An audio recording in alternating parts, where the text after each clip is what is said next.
welcome to 2016 volunteer training for Destiny Youth Ranch. And if you see the letters DYR, that's what it stands for. You guys are probably smarter than me. It took me probably a few months to figure that out. When I first came, they kept talking DYR, DYR, and I didn't know what they're talking about. Destiny Youth Ranch is just short term. We're glad that each of you are here today. Thank you for taking time to come. And I told a couple of them this morning, this is our time to build our teams for the summer. And so we're really happy you're here. We're going to have you sign up back there before you leave. We need everybody to sign up for as many as you can. And we'll put you where we need you to be at the time. I think she's going to have you sign up for your first choice where you want to be, second choice where you want to be, and we'll go from there. And I would like to open in prayer, please. Heavenly Father, we thank you and we praise you, we honor you, we give you the glory. We thank you for putting this ranch together. We thank you for this building that you provided and for the finishing that's getting done on it. Lord, I thank you for each and every one that's here, willing to take their time this summer to help the ranch go on with another season of camps and retreats. So, Father, we just want you to be glorified because that's the main reason we're here. It's to bring glory to your name and introduce people to Jesus. We thank you, Father, in Jesus' name. Amen. First of all, the Destiny Youth Ranch mission statement is simply, we're destined to bring hope and healing through Christ with horses. And we want to keep the emphasis on Christ. The horses are tools, and yes, they're a lot of work. They take time, but the majors are not the horses here. The major is Jesus Christ. And that's the purpose for all of us to gather, is to give people that opportunity to get to know Jesus. Some for the first time, others to be encouraged in their faith. And we are to act as Christ's ambassadors in word and deed.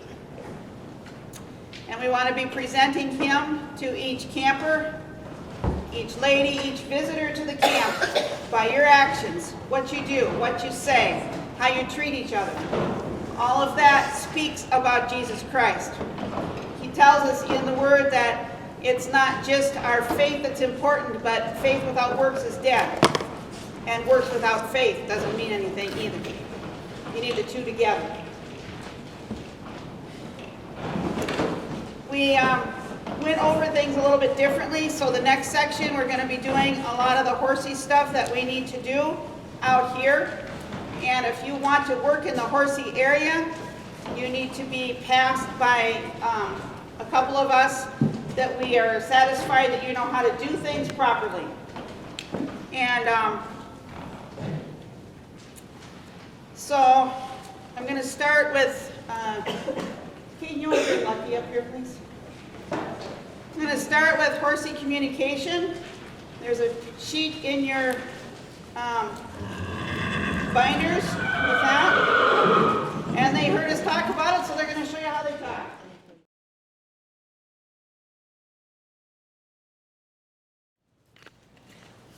This is Lucky. He's a good boy. I'm going to demonstrate some of the horsey communication with him. First of all, horses have blind spots, and their vision is very different from ours. Oh, Lucky. His vision, when I stand right here, he cannot see me. His vision comes back in a V. So if you are behind a horse, they don't see you. You don't holler and scream. It's a good way to spook them and possibly get kicked. These horses are well trained, but they're still horses. When you walk up to a horse to greet them, many of the horses that we have got brought in, you cannot go at them head on. You're going to spook them. You need to come up to their neck and you need to talk to them. Don't tickle them. Sometimes people do this. They think they're going to hurt them. That's tickling them. You feel like a fly. And they try to get those off. You pat them firmly. So his blind spots, you need to know those, because if you're brushing him, for example, he doesn't necessarily see you when you're right next to him like this. You talk to him. You talk to him in a gentle and firm voice. And you always let them know when you're coming up to them. You don't just get up to a horse and all of a sudden start petting them, because if they don't know you, they could spook. Or you might have woke them up from a sound nap and they're like, what happened? I don't know about you guys, but sometimes that's happened to me, and my husband thinks it's quite funny if he scares me and wakes me up like that. When you walk around the horses, when you're grooming, you want everyone safe. When you have to go from one side to the other, keep your hand on their butt and you walk as close to them as possible and walk all the way around. That way the horse knows where you are. Many people want to stand about here. If you measure the length of his leg, I am in perfect kick zone to get full force of a kick. You're much safer right here. You just talk to him. Because he can't get the momentum. If I'm standing right here, he might knock me down, but he isn't going to get the momentum to give me a really hard kick. And most of the time, you're going to get in trouble by startling a horse more than anything else. Horses are prey animals. They are always on the alert for something out to get them. So you don't make sudden noises and movements around the horses, flailing your arms. We have had people, it gets very hot in the summertime. They try to take their coat off when they're on the horse. Well, you're sitting here, all of a sudden your arm comes out here and the fingertips hit his line of vision. He's like, whoa, what's happened? And then you wonder why your horse moved. He couldn't see anything, and all of a sudden that came into his vision. Don't make sudden movements and don't yell and scream around the horses, because you can startle them.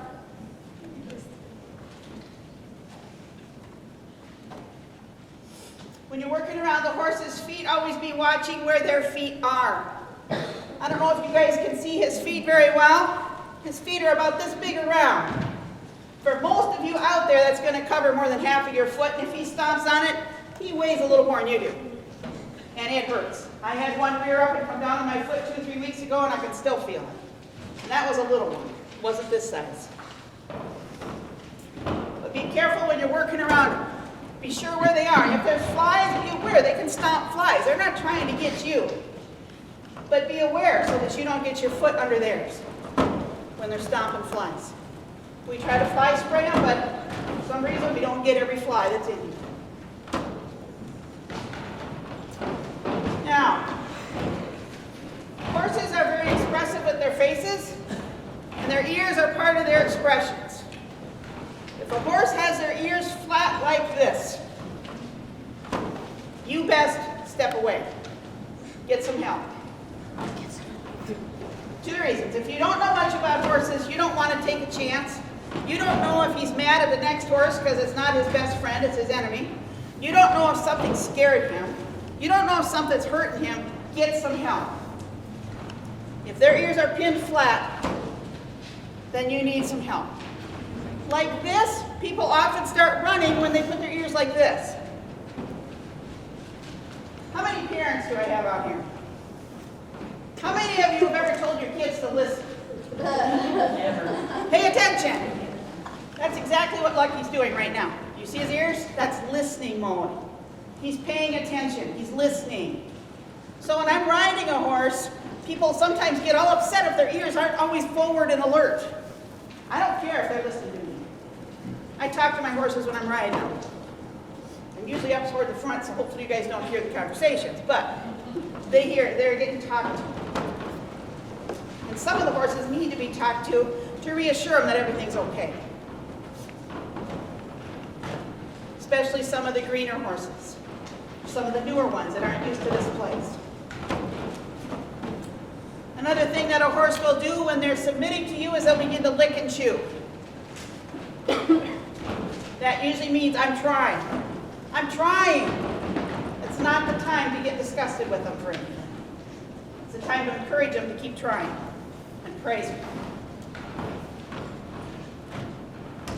If Lucky has his ears pinned, Mr. Lucky, like this, and picks up a back foot, you best get out of dodge. That's not a good sign. However, if he's doing this, how many of you can see his back foot? Perfect timing, Lucky. He's resting. He's resting his foot. How many of you like to take a load off and sit down? Well, that's what he's doing with his foot. Man, I'm tired. So, but when they're in that position, approach them carefully. And like I said, they could be sleeping, and I don't want you to be like my husband who's scaring me out of the chair just because they're sleeping. Whoa, Lucky. He's not quite sleeping, but we'll pretend he is. You always speak to them. If their hoof is cocked like that, the horses get tired, and you'll often see them dozing in the wall here in the summertime. They go out on 4, some of them are going out on 4 trails. The kids' horses are going out on at least 2. And when it's hot out there, they're tired. They sweat, just like you find out you will. Another thing you want to watch for is if they're continually wringing their tail. It's the same as pinned ears. Be careful. And when I tell you to be careful, I don't want you to be afraid. Just come and get somebody. Myself, Carly. She didn't introduce herself, I guess. This is Carly. For those of you that do not know her. Anna. The 3 of us generally will be out here, some of us. Come and get us and say, you know, my horse has his ears pinned. I'd rather have you come and get me for listening ears than have you get hurt. Watch their eyes. All right, kids, this is your chance. I want the kids to raise your hand. Anybody that's still living at home? How many of you can tell if mom or dad is mad? How? Their eyes. How? What do they do? Their eyebrows. Facial expressions. Okay. Their eyes, their facial expression. Anybody else? Flaring arms. What? Flaring arms. Okay. Well, I don't think Lucky's going to have any arms flying, but you watch your eyes.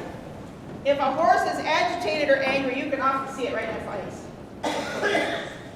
You learn to watch them closely. You can learn to read them.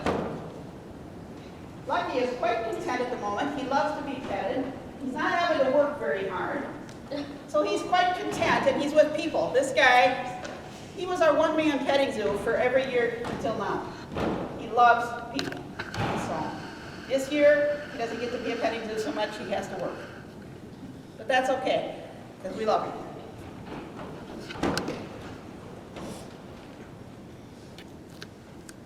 Volunteers, and you watch your campers, never, ever kick or hit a horse, and do not jerk on their mouth.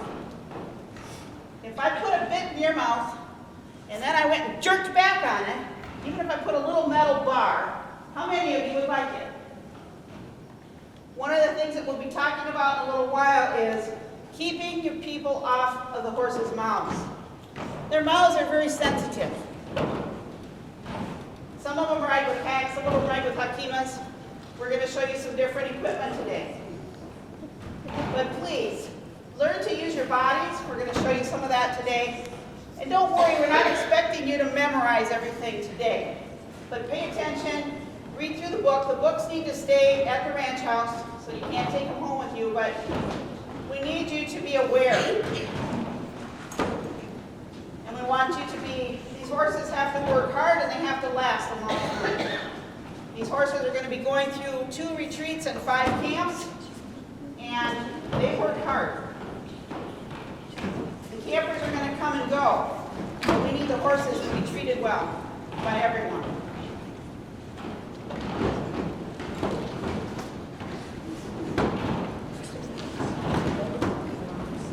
Everybody who is under 18 has to wear a helmet, camper or volunteer. I don't have to. It's mandatory to wear a helmet.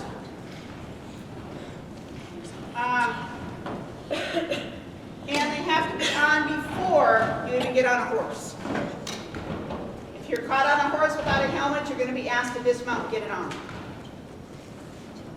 And we'll talk about it a little bit later, but fussing about it could cost you more than you want.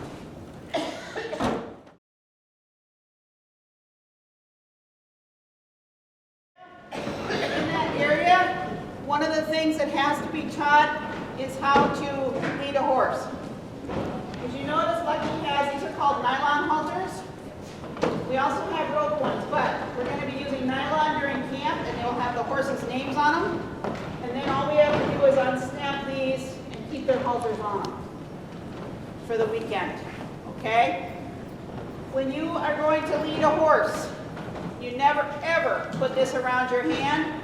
You don't make loops like this with your hand in the middle of it, ever. All it takes is one time, and I don't care how quiet this guy is, he's got the power to rip my hand and rip it pretty good if he wants to. You always put a figure 8 in your hand, like this, and you want to give the horse about 10 inches or so to lead. Why? Because when they walk, they move their head. And if you have a hold of them way up tight, they're wondering, what did I do wrong? So give them a little bit of space. Sometimes there are horses that we do need to hold up tight.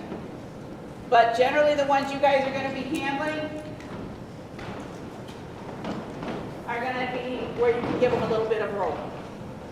You don't give them the whole rope, obviously, but you give them about 10 inches or so. When you're leading the horses, you want the horses to stay at your shoulder. See, like he's at my shoulder.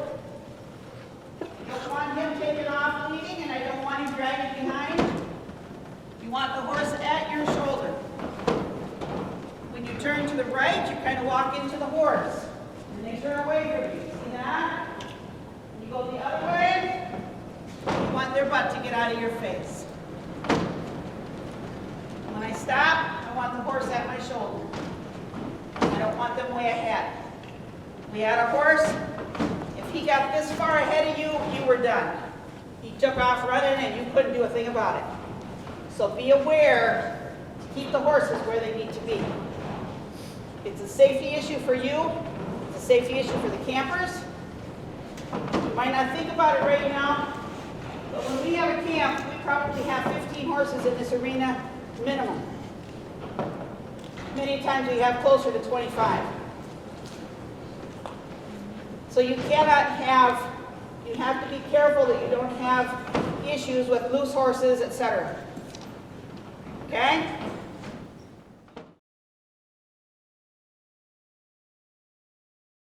First of all, when you're going to tie, do not tie low. If you notice these hooks, they're up high. That's for a reason, because horses can be notorious for getting their foot over the rope. They're good at finding accidents where you didn't even think one was possible. I'm going to have to tie this one up a little higher just because of this, and then I'll show you how to use the ties. When you tie them, you take it around the post. And then you want to make a loop. Everybody see that? You put the end in there. Except I need to make him a little bit shorter. There. Put the end through here. Tighten it. Put the end in again. And put the tail through the end. Do not forget to put the tail in. We have escape artists, and they know, as well as we do, the way to get loose is just pull it in. And then we have another one running around the arena. Okay? If you're going to use these tie rings, we don't have, not all of them are going to be able to be on these, so you need to know both ways. All right, you see how this goes up here? There's a little magnetized thing here. You stick it through from the back side and put this back through like that. Now, we have a couple horses that you cannot tie like I showed you the first time. We're going to have a whiteboard out here. We will have the names of horses that cannot tie, horses that are cinchy, and all the other things that are needed. When you tie them up, you need to make sure that they're not tied real loose. For the same reason I told you a while ago, you don't want him to be able to get a foot over it. He might not look too athletic, but believe me, if I had it down low enough, he can get his foot over it. Even if he's sleeping. Okay?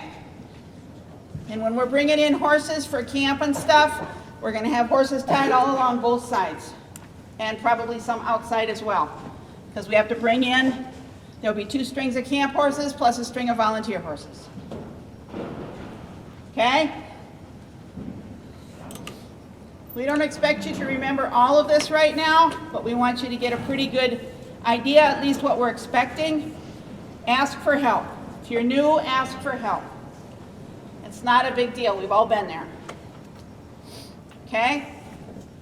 You can be seated. We're going to go through a tacking demo.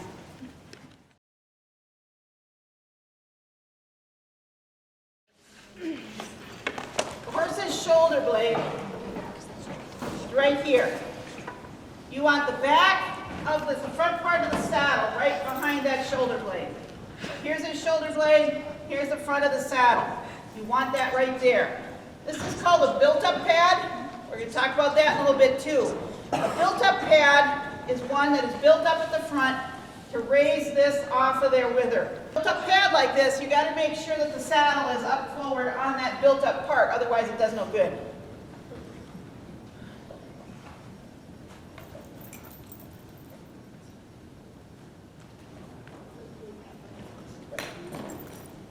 You want to get the breast collar situated?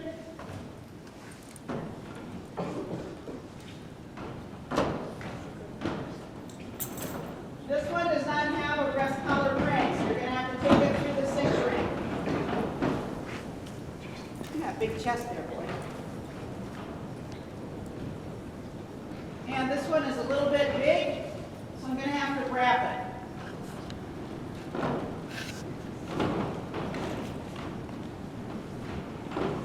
We don't want any saggy breast collars. The purpose of the breast collar is to keep the saddle from sliding side to side.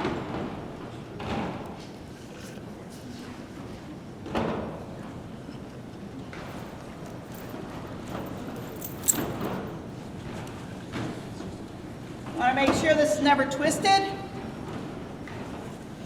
It's very easy to get it twisted, especially when we're tacking many horses at once. You want to take it around? Now, policy at DYR is that the horses have to be tightened 3 times. So you do not tighten that thing up like you're being Hercules first time around or even the 3rd time around. You tighten that too tight the first time, you cause the horse physical pain. We actually had a horse fall over one time from it. Do not. In fact, I'm going to have you guys that haven't been here, I want you all to line up because I want you to feel how tight this thing should be the first time. It's not very much. And you have to get this. Hayden's got it under here. We got to snap the breast collar between the front legs. Did you put it on the front? We got to put it on the back. That would be a good example to show them, though, Yes. when it's on the front. How many of you could see the breast collar before I moved it? It's hanging down, it's saggy between the legs. That's a good way to get Carly's attention. Have your breast collars where they belong. They need to be a little bit snug. Not real tight, and you don't want this so tight because they're moving. So you don't want to restrict his movement or have him bust out of it with his muscles. When you tighten it the first time, you want it to be in place, but you really don't want it tight as such.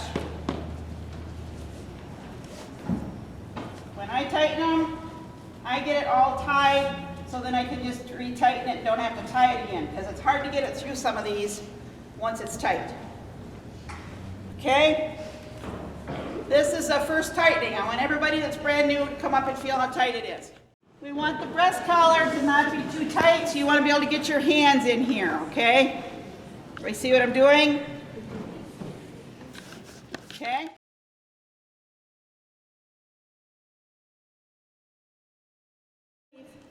They could turn around to nip at you.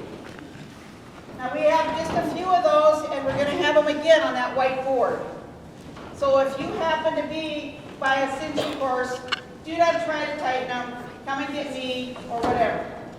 Because some of them, I've had to get out of it 2 or 3 times because then somebody tightens them too fast again. Please be careful to tighten them slowly and so that you're not cutting them in 2 when you're done.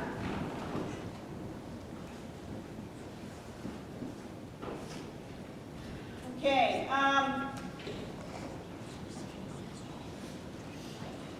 think I told you guys to always be on the left side, right? Okay. Kate's helping me remember here.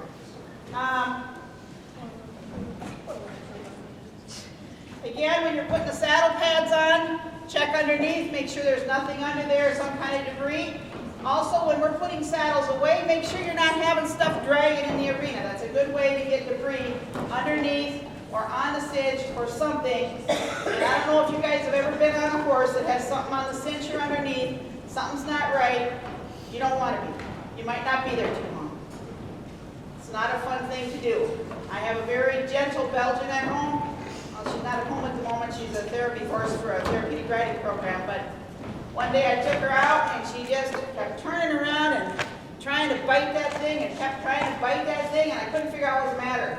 And I got her home and found out she happens to be just a little bit touchy, and she would not have liked this cinch because it has a cinch ring. And the cinch ring was on her side and she didn't like it. As soon as I covered it or took it off, she was fine. So if they're acting funny, ask for help. Find out what's going on.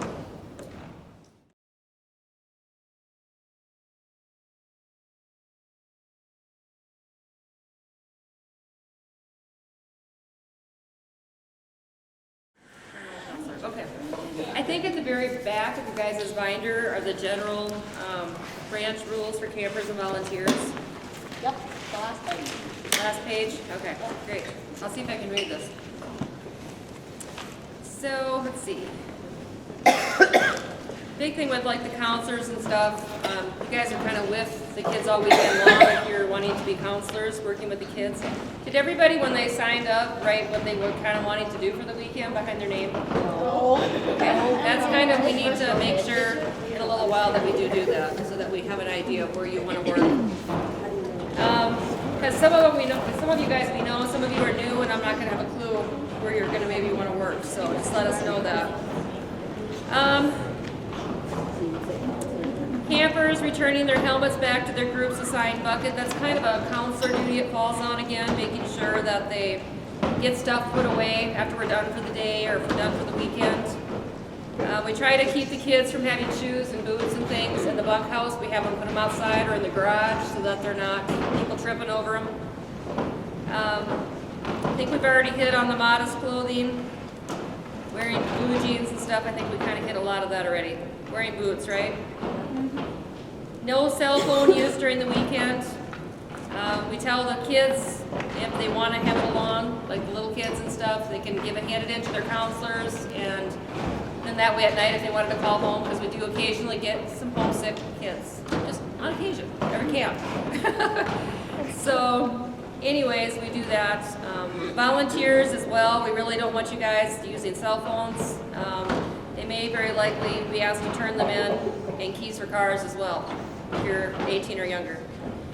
No illegal drugs, cigarettes, alcohol, that's pretty common sense there. No bad attitudes, coming with a teachable heart. And some of these things, again, are kind of, we've gone over no bad language. We want really only Christian music playing throughout the weekend. Really? Do you ask them to leave other electronics at home too? Yeah, it's not a bad idea just to leave electronics at home, because you're here for the weekend, not to be on the iPad or the iPhone, it's just way too tempting if you got one to have it in your hands and be, looking at it or texting or something. So it's okay just to come for a weekend and get away from that, enjoy God's creation, the horses, the speakers, the fellowship of others. I think that's all good. Yes, and the Christian music, that's a big deal too. When the parents come and they're dropping the kids off, that's, one of the first things that they're hearing are whatever we're doing in the garage. Usually we sign up in the garage up there at our bunkhouse, which we can point out in a little while here. But it's just important to be a good representation of the campers, for the campers. For counselors, if you're counselors or anyone else, it's a really good idea to tell kids not to run up and down the steps over at the bunkhouse. Seriously, I fell down twice and it hurts really bad. Yeah, I was gonna say, if you're not really careful on them steps, they're very steep in our ranch bunkhouse, so if you see kids running up and down, no running up and down the steps. I also had a kid do it one time and they grabbed the hand railing and they took the whole hand railing right off the wall. And down they went, twisted their ankle, and they were out of commission for the weekend. So not fun. Not a fun way to spend your weekend at camp either. So, let's see. We tell them also not to bring any food, candy, beverages, or anything upstairs or in the bedrooms, at the bunkhouses, or in the bunkhouses. If that stuff gets left laying around, even out here, we're gonna have our kitchen will be set up hopefully this summer. And if you leave a lot of wrappers or stuff sitting around, it just attracts mice and ants and bugs, and it's just not a good thing. Also, number 12, you need to stay on the ranch property at all times. If you're 18 or younger, as I said, you need to be here for the weekend. Snacks. Usually snacks are kept in the church basement. Where the kids kind of come and they bring snacks and things for the weekend. And they're generally handed out by the counselors. And for the volunteers that are in the barn, we will probably keep stuff in the kitchen down here. We'll keep like some snacks and water or whatever down here. And if you guys would like to bring certain snacks or water or Gatorade or whatever for the weekend, that's great. And especially if you want to share, that helps out too. All meals will be in the church basement. And we try to tell the kids, stay with your group. Like when the campers come, there's usually about 12 kids per group. We ask them to stay with their counselor and go back and forth. Because once in a while you'll see kids running across the street, and even though it's a little town, once in a while the cars come flying through here at a pretty good clip. So it's just a really good idea to keep them with their groups. And also, we're kind of implementing too, if the barn and grounds are not clean by mealtime, we're gonna be probably going late to mealtime and cleaning out the kitchen in the barn. Last year we had a lot of water bottles, pop bottles, candy wrappers, stuff everywhere. And so we're just asking that you keep things picked up. It makes life a lot easier through the whole weekend. I think they talked about 14 already, not being in the horse enclosures. No screaming, yelling around the horses. That's just something good. I mean, it's kind of common sense for us, but yet a lot of those young little kids, and I know we have a lot of new campers this year. Like, I don't even know how many 7-year-olds are coming in that I have no clue who they are. So they're gonna come in and they're not gonna have a clue about any of the horse safety probably. So it's a big deal that we know it, and if we see them running or screaming and saying, hey guys, you need to walk, you need to, just kind of remind them. They might need a few reminders. So taking turns with showers, hopefully we'll have our 2 showers and bathrooms down here by camp time. Right now we only have 1 bathroom shower in the big bunkhouse. I have a couple bathrooms and showers in my house, and then it will be this. And then there's 2 bathrooms in the church basement. So we'll point that stuff out as well. The boys usually come down in my basement, at my house. Don't take a shower. Yeah, well, that too, yeah. If you don't feel well, make sure you let somebody know right away. The big thing for the weekend is drinking lots and lots of water. Sometimes July camps can get really, really hot. And it does help tremendously since we're inside this building because it makes it so much cooler, and we have big fans that we live in front of when it gets like that. But yeah, drink lots of fluids, encourage the kids to drink lots of fluids. They talked about first aid kits already. In the event campers are not following instructions, did you already bring that up, Alice? That their horsey time can be removed. It did happen last year, the first time, in I think 6 years. We had to pull horse time last year, I think, for 2 campers. There was 2 girls that were pulling hair, calling names, they were just really being very, very naughty little girls. And so we pulled horse riding time. I hate having to do that because that's why they're here, but we also need, it wrecks it for everybody else. I mean, some of the other kids are crying and they want to go home because a couple of the girls were being so naughty. And so they got their time pulled. We prayed with them. The next day, it was like night and day. Total change. Totally different. It changed our world, and so we're like, yep, if we got to pull horse time, we pull horse time.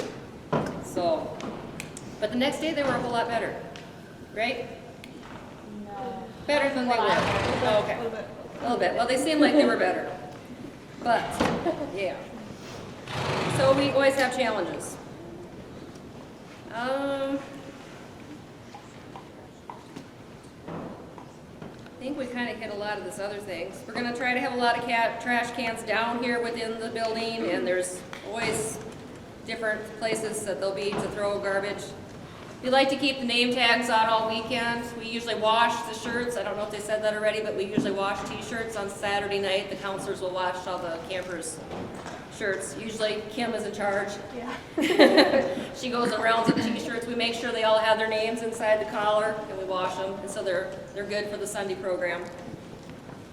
And for all our volunteers as well, when you first come and you check in, we generally check in at the ranch house. It may change, it may be here this year, I'm not sure yet, we'll let you know.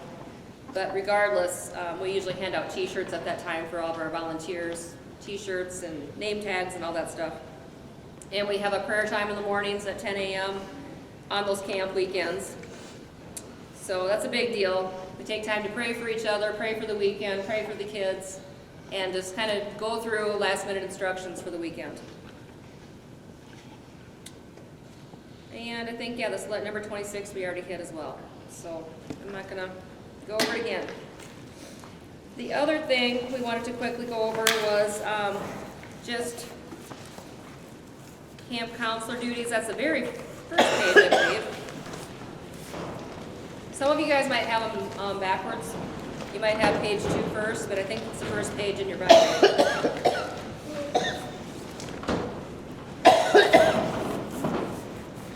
So if you guys didn't get a chance yet to sign up for which camps you're going to be available for, make sure you try to do that. Otherwise, get back to me as soon as you can. Text me or something so we have kind of an idea.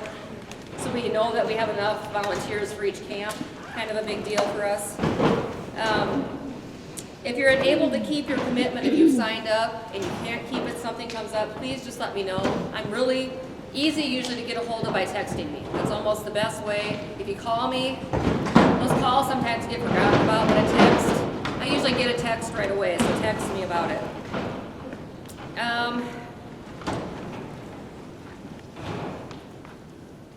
Yeah, and we have had it happen in the past. I mean, I can remember when we were first starting, we had a bunch of volunteers just not show up, not call, and we were like sitting there like, oh man, what are we gonna do now? And God always provides one way or the other, but it's kind of stressful at the moment. So, we kind of make sure now, we used to do everything paper for forms, and now everything's online, so I think we got all of you guys covered online with all of our waiver forms, emergency medical treatment forms, and all that good stuff. And we got to do those every year. It's kind of an insurance thing. We have to do, those forms have to be filled out every single year. And if you're 18 or under, they have to be filled out by an adult, by your parent or guardian. Camp counselors as well. If you are a camp counselor, we are requiring you need to be here from the minute we start at 10 a.m. on that camp weekend until we are done, we close down for the weekend and done cleaning up. We need you here the entire weekend. In the past, we've allowed our counselors to maybe leave for an afternoon, but that is really, really, really difficult to do because when you've got 12 to 14 kids in a group and you leave them with one counselor for the weekend, Oh, man. that's kind of rough. It's really rough. So we're just really not going to allow it. If you make that commitment, just please plan to commit to be here all weekend for the counselor position. We usually have 2 counselors per group. It's generally what we do. Sometimes we have more, just depending.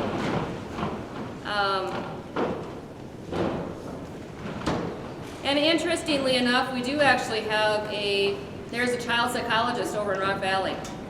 And he's amazing. He does play therapy. And we've kind of gotten to come to know him because my daughter has done foster care and she's adopted a couple children. And we work with him quite a bit in Rock Valley. And he actually found out about us and what we do. And so you are, on occasion, probably going to get children in here with different needs that are dealing with depression, that are dealing with self-esteem issues, that are dealing with maybe a difficult home life. And so he advertises often. When he does his talks or whatever, he will advertise Destiny Youth Ranch. If that's the situation, do you let the counselor of that group know? If we know. If you know, I mean, so just so we're not taken by surprise if child Yeah. A is really exhibiting Yeah. weird behavior, so you're like, Yeah. yeah. And sometimes the parents are really good about that too when we Okay. check in, because we always make sure the counselors are there at check-in so that they can meet the parents. If they have any medications, at that time the parents will give the counselors the medications, if there's any special directions, if there's any special dietary needs. That's another thing we will run into this year. A lot of people are going gluten-free and they're going dairy-free. And I mean, already getting lots of, well, if we bring our own food, will somebody help put it together for them? So that might be something that falls under the counselors helping out with that too. So, lots of things, but yes, if I do know about it, I can let the counselors know That'd about be that, for sure, yeah. But it is really nice that he's been advertising, and it's been a really, I've heard good things, good feedback back from him as well, from the people he sent. So that's a good thing. If any major issues come up that you guys can't handle, you just gotta bother Alice. I'm not available for problems, it's just all about Alice. You can contact me too, or Anna, one of our board of directors. Actually, who's our board of directors that are here? Why don't you guys come up a second so I can introduce you real quick. You guys come up here real quick. I think I somehow or another, how did I miss that? You didn't already announce it, did you, Alice? There's a list in there, I read it. List in there somewhere, I saw it. Yep. Okay. So anyway, some of them are here today, some of them are not. But it's myself and Corey, Dave, Jason, my husband, Laurel, Loveth, Alice, Anna's sitting here in the pink shirt. Jory Volker is another one, Jen Smith. Who am I missing? Karen Rick. Jory. Bev Thomas is actually probably going off this year. She said Jen. Bev is moving to Rapid City. So those that know and love Bev, we're gonna probably miss her this summer. Yeah. Yeah. She's Like a kind of picture. retiring. And she's moving. I know. I'm gonna have to tell her she's gotta send us cookies. So, but she's moving to Rapid City with her kids. So she's been here since the beginning of camps, and we're gonna miss her like crazy. So, anybody else I'm missing? I think I got most of them. Belinda, thank you. Belinda will be here tomorrow. There's both the other board directors will be here tomorrow, so. But thank you guys, I just wanted to point out. So if you have a problem, yeah. One of us, I think Corey will be in charge of tack and groom. She's usually out here. Alice and Anna are generally in the barn running things, so if you need somebody. And we try to hand out phone numbers at the beginning of the weekend as well, that you can, have a list of phone numbers or pop them in your phone quick in case you have issues. You can contact us. Trying to think. Signing helmets. We assign helmets and boots at registration time as well. Helmets are kept in the arena. We usually have, these are our buckets of helmets, and after they get them fitted, we put them in like a pink group bucket, a purple group bucket, a blue group bucket, so they're all organized. We write down the number of the helmet, so everybody should have their own helmet. And just so you're aware, once in a while that becomes a problem because they lose track of what number or they lose their helmet. But we do our best to keep up on that too. All tack should be put away the way it's found. I don't really have a saddle up here, but when we put them away, we should actually, can somebody grab a board? To the camp council duties, number 10.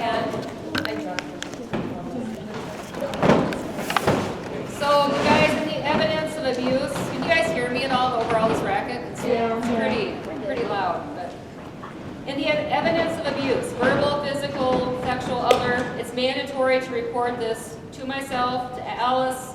I am a mandatory reporter. I'm a registered nurse by trade. I'm also a pastor. But we are mandatory reporters.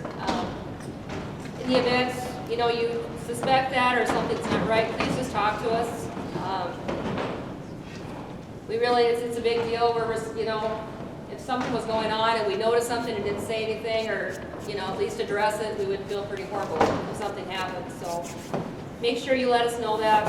It's really not something so much I don't know if we've ever even encountered it in this is our 7th summer, but it's a good thing to be aware of. Our 3-day camps, I'm going to let you know too, they run from 12:30 Friday till Sunday after the potluck. And we really want everybody to stay here to help clean up. A lot of times everybody is just gone and one or two people got to clean up that whole church. And it gets pretty overwhelming to get that all cleaned up and we're all tired at the end of the weekend. It helps if there's lots of hands and feet. We can just get it done quick. If you guys are able, as I said, to help out with snacks or anything, you can bring chips, bars, cookies, salsa, water, food snacks, whatever. Because that's a huge expense for us over the weekend as well. So if you guys want to help out with that, that would be great. How many campers do you typically have on a weekend? Just so we are ready to have a ballpark in our head. Last year we had camps as high as 60 children. This year we've kind of limited it to 50 kids per camp. That's what we're trying to do. Yeah. And then volunteers, I mean, a lot of times there might be 40 volunteers too, you know, so it gets to be a lot of people here over the weekend. So, and the other thing is if you guys know CPR, make sure you let me know. We'll get a list of that so that we get it written down. Alice is trained in CPR. Okay.